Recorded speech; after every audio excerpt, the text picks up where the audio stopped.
মুর্শিদাবাদ জেলা মানেই পরিযায়ী শ্রমিকের জেলা।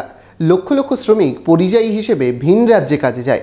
তবে এবার রাজনীতির ময়দানেও পরিযায়ী প্রার্থী নিয়ে শুরু তরজা। বহরমপুর লোকসভা কেন্দ্রে পরিযায়ী প্রার্থী নিয়ে তরজায় বিজেপি ও কংগ্রেস। ভোট যতই এগিয়ে আসছে বাড়ছে তরজাও। দেখুন একটি প্রতিবেদন। মনোবীক্ষণ পলিক্লিনিক, চিকিৎসার জগতে এক দশক। এখন এখানে সব বিষয়ে ডাক্তারবাবু একসাথে তলায়। ফোন করুন 7477999515 এই নম্বরে।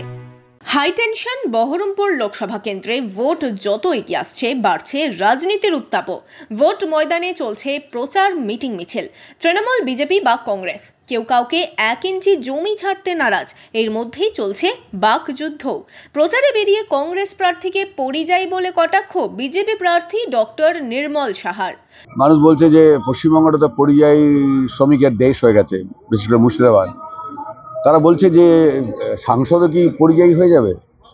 সাংসদও কি গুজরাট থেকে এসে পরিযায়ী শ্রমিকের মতো এখানে খেটে দিয়ে চলে যাবে? আবার আমরা যাকে দেখেছি সাংসদ রাহুল গান্ধী, তিনিও তো এখানে জিতে 25 বছর ধরে দিল্লিতেই থাকেন। বহরমপুরের মানুষ তো তাকে এখানে দেখতে পায় না। তাহলে কি আমরা কি পরিযায়ী শ্রমিকের মতো পরিযায়ী সাংসদ তৈরি করব? এই প্রশ্নটা কিন্তু আমাকে বারবার ছুড়ে দিচ্ছে। এখানকার মানুষ জানে আমি কোথায় থাকি। দিল্লিতে যেতে হয়, কারণ আমি এমপি, তো তাই দিল্লিতে যেতে হয়। দিল্লির কাছে আমাকে বহরমপুরে ফিরে আসতে হয়।